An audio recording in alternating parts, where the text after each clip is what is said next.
Olá moçada, tudo bem? Hoje esse vídeo aqui é para a gente fazer um resumo, né, pré-prova sobre os temas água e carboidratos ou glicídios, né?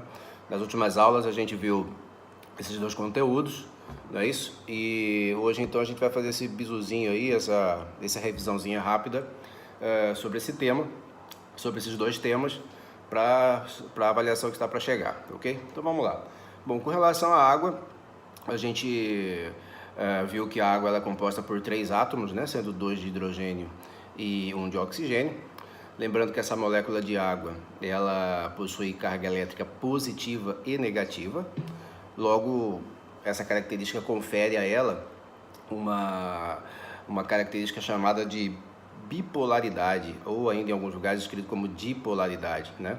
A gente costuma classificar essa água dessa maneira, a molécula de água dessa maneira. E essa característica bipolar, né, dela ter polos, dela possuir carga elétrica positiva ou negativa, né, permite a ela uma capacidade de se ligar a muitos elementos químicos, né, a muitas moléculas, tanto de carga elétrica positiva quanto negativa. E essa capacidade que ela tem de se ligar a muitos elementos químicos, a muitas moléculas, confere a ela uma outra característica muito famosa que a gente aprendeu desde lá do ensino fundamental, que é a característica dela de ser um solvente universal.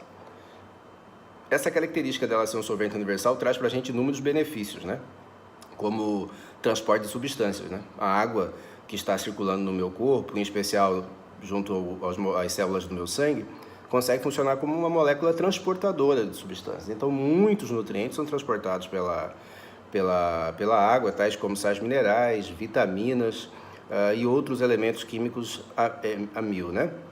Então, essa característica dela ser bipolar confere a ela essa característica também de ser um solvente universal. Lembrando que a água só não consegue se ligar a elementos apolares, como é o caso, por exemplo, dos óleos e gorduras, lipídios, que a gente vai ver nas próximas semanas, ok? Uma outra característica importante da água é o fato dela ser um excelente regulador térmico, né? E essa característica dela ser um excelente regulador térmico se deve a uma propriedade dela que ela possui de alto calor específico, ou seja, é necessária uma grande quantidade de energia para mudar a temperatura da água, né? Então essa característica de calor específico confere a ela essa capacidade de resistir a mudanças abruptas de temperatura no ambiente, né? E consequentemente também armazenar um pouco dessa energia térmica. Uma coisa interessante sobre isso é que ela consegue, com o nosso suor, né, retirar um pouco do calor produzido pelo nosso corpo. Então ela consegue auxiliar, tanto que quando a gente está no corre-corre para lá, praticando atividade física ou qualquer coisa do gênero, nossa pele tende a transpirar, né? Aparecem aquelas gotículas de água na nossa pele, resultado da ação do nosso corpo para reduzir a temperatura, para evitar que a temperatura do nosso corpo suba, né? E se mantenha ali próximo de 36,5 graus. Uma outra característica interessante da água é que ela também funciona como uma característica que eu até falei em outros momentos, é que a água ela consegue retirar, né, sais metabólitos que não servem mais para a gente, que é o caso, por exemplo, pela urina, que a gente faz com certa frequência, né? A questão da produção da urina no nosso corpo é uma coisa que vale a pena falar um pouco, né? Existe um hormônio chamado hormônio ADH, né? Hormônio antidiurético, que ele é produzido na hipófise, certo? Numa glândula localizada no nosso cérebro, que libera esse hormônio, e esse hormônio então informa ao nosso rim a necessidade de reabsorver a água presente no sangue. Então é muito interessante essa característica, porque esse hormônio ele consegue coordenar o reaproveitamento da água presente no nosso corpo. Isso é muito importante, né? Então, em momentos que a gente eventualmente esteja tendendo a uma desidratação, o corpo consegue reter essa água no corpo ao invés de liberar essa água via urina, né? Então reaproveita. Obviamente tudo tem limite. Então, quando tem o hormônio ADH em atividade, eu consigo reaproveitar a água, e quando ele não está em atividade, eu tendo a liberar a urina com mais facilidade. Uma coisa interessante sobre isso é o consumo de álcool, né, em bebidas alcoólicas. Quando a gente consome álcool em bebidas alcoólicas, esse álcool tende a atacar a hipófise, a glândula hipófise de alguma forma, impedindo a produção ou reduzindo a produção desse hormônio ADH. Tanto é verdade que para aqueles consumidores de bebida alcoólica, todo mundo sabe que consumir bebida alcoólica, beber cerveja, muito vinho, uísque, coisas do gênero, eu fico com muita vontade de ir ao banheiro fazer xixi. Por quê? O álcool presente na bebida alcoólica inibe ou reduz a produção do hormônio ADH. E com isso, ele para de ser liberado na corrente sanguínea e o rim para de reaproveitar a água no sangue. Logo, esse xixi acaba sendo liberado. Então, um dos sintomas presentes na ressaca, né, pós um porre, é justamente a desidratação, né? Um dos grandes problemas de quem consome muita bebida alcoólica no dia do consumo ou pós-consumo é justamente essa questão da desidratação, né? E outras características interessantes sobre a água está relacionada à coesão e à adesão, né? A coesão é aquela força de atração que existe entre as moléculas de água, né? E essa característica da coesão, ela é promovida pelas ligações de hidrogênio, pelas pontes de hidrogênio entre uma molécula de água e outra. E uma coisa interessante é que essa coesão ela ajuda um outro fenômeno chamado tensão superficial da água, onde todo mundo aqui provavelmente já viu insetos caminharem sobre a água, aranhas caminharem sobre a água, até mesmo lagartos caminharem sobre a água, porque eles não têm massa suficiente para romper essa tensão superficial que acaba sendo provocada por essa força de atração entre essas moléculas de água, né? Então a coesão é um fenômeno muito interessante para a natureza. Tanto que é uma curiosidade sobre isso, que rios com muita poluição, com esgoto doméstico, tende a ter a sua tensão superficial diminuída. Então isso é muito importante ficar atento para a questão ambiental. Se há uma poluição em rios, lagos, há uma possibilidade de reduzir a tensão superficial da água e esses insetos que antes viviam na superfície da água, eles não vão mais conseguir sobreviver. Então, alteração ambiental, né, no contexto. Então, sobre água, de um modo geral, o resumo com as características principais era essa. Agora nós vamos falar sobre carboidratos ou glicídios, também conhecidos como glicídios. Uma coisa importante, evitem utilizar o termo açúcar para carboidratos ou glicídios, porque esse termo ele é um pouco traiçoeiro. Afinal de contas, a nossa associação de açúcar é com substâncias doces, né? E eu posso lhe assegurar que existem outros carboidratos que não passam nem um pouco perto de serem doces, como é o caso do carboidrato chamado quitina, que formam o exoesqueleto dos insetos, né? Ou até mesmo da celulose ou da quitina, que ajudam a formar celulose, no caso, produzir papel, lignina, que ajuda a formar aquela parte mais dura da madeira, das árvores, para depois fazer móveis, né, rígidos e coisas do gênero, como essa mesa aqui que eu estou utilizando. Então vamos lá.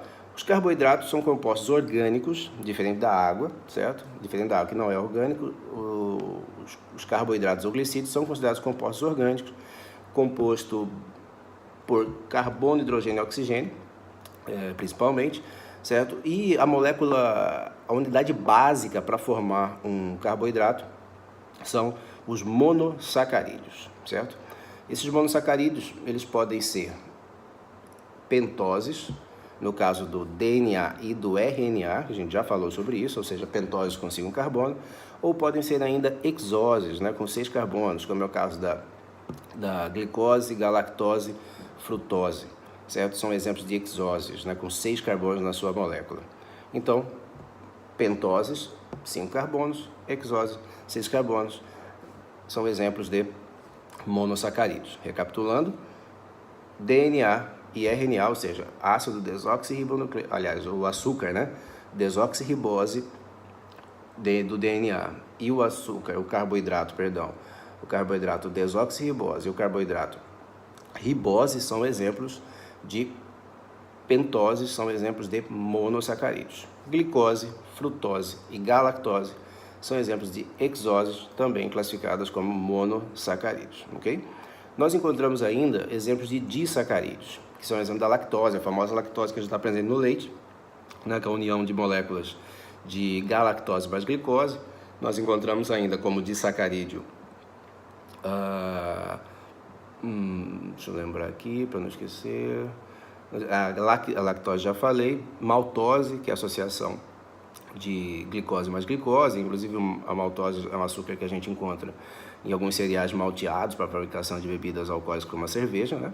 E o uísque também.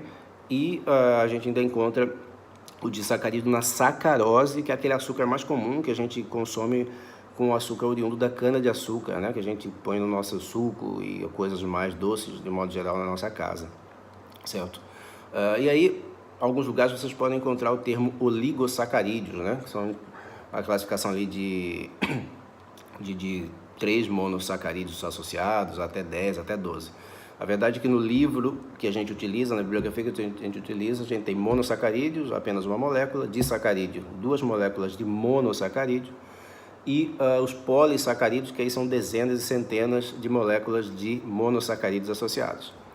E aí a gente tem uma coisa interessante sobre os polissacarídeos, é que a gente tem a celulose, que está presente nos vegetais de um modo geral, né, com um tipo de carboidrato que faz parte da estrutura dos vegetais e tem uma característica mais estrutural, então ela é um pouco flexível. E associado à celulose nos vegetais, a gente ainda encontra a lignina também, que já é um carboidrato de uma característica mais rígida, né, que dá uma sustentação mais forte para as plantas, principalmente para as partes mais velhas das plantas, né? Então, folhas são ricas em celulose, troncos, caules são mais ricos em lignina.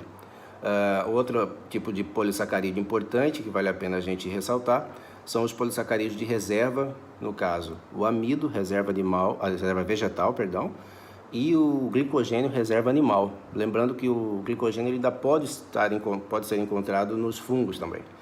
No caso da nossa espécie, né, dos animais de modo geral, o glicogênio ele pode ser armazenado no fígado e no músculo, né? E é aquela nossa fonte de energia primária, né? Aquela que quando eu vou produzir ATP, eu pego o glicogênio para quebrar para produzir o meu ATP, certo?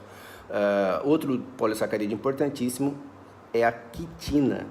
A quitina, não pode confundir com queratina, que é uma proteína. A quitina, um carboidrato, um glicídio, ele é encontrado tanto em artrópodes, formando o exoesqueleto, o esqueleto externo desses artrópodes, incluindo formigas, insetos, aranhas, né?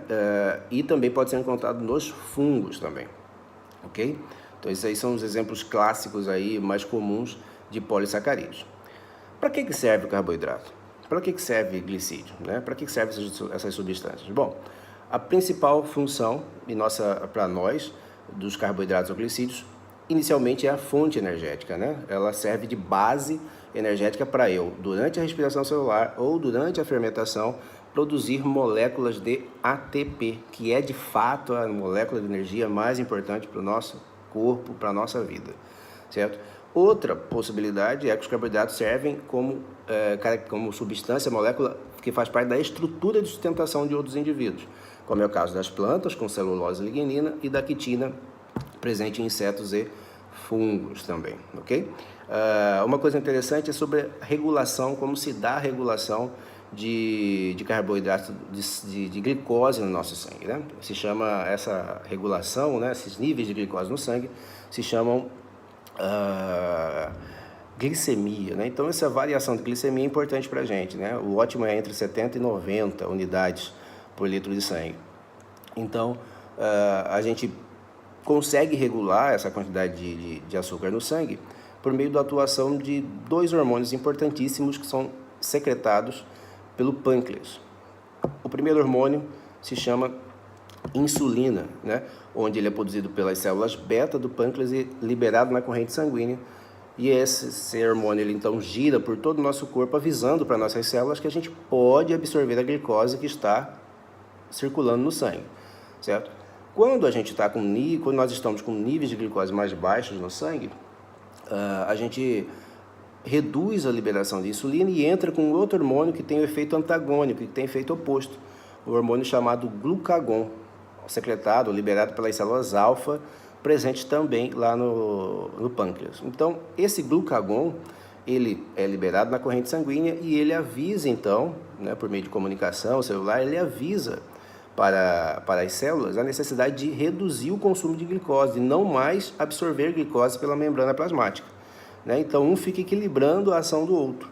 E aí, quando eu estou com glicose muito baixa, o glucagon então atua. Quando eu estou com glicose muito mais elevada, ou seja, hiperglicemia, a insulina atua com mais frequência, ok? Na ausência de insulina, você pode ter uma diabetes do tipo mellitus do tipo 1. E existem algumas outras situações em que eu produzo a insulina, mas a minha célula não reconhece essa insulina como um comunicador, como uma informação.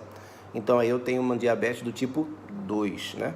No caso da diabetes tipo 1, quando eu não produzo insulina, a gente tem que entrar com insulina exógena, né? Com seringas com aplicações de insulina. E no caso da diabetes tipo 2, onde eu produzo a insulina, porém a minha célula não reconhece a informação, eu tenho que fazer controle alimentar, né, dieta alimentar, para não consumir muitos alimentos com carboidratos, né?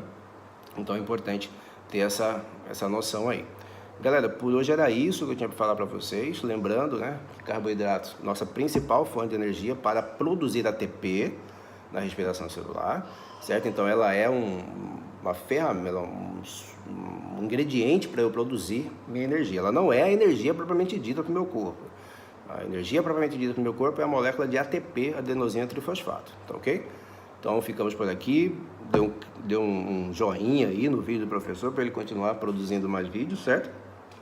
Avise seus colegas e boa prova. Um abraço.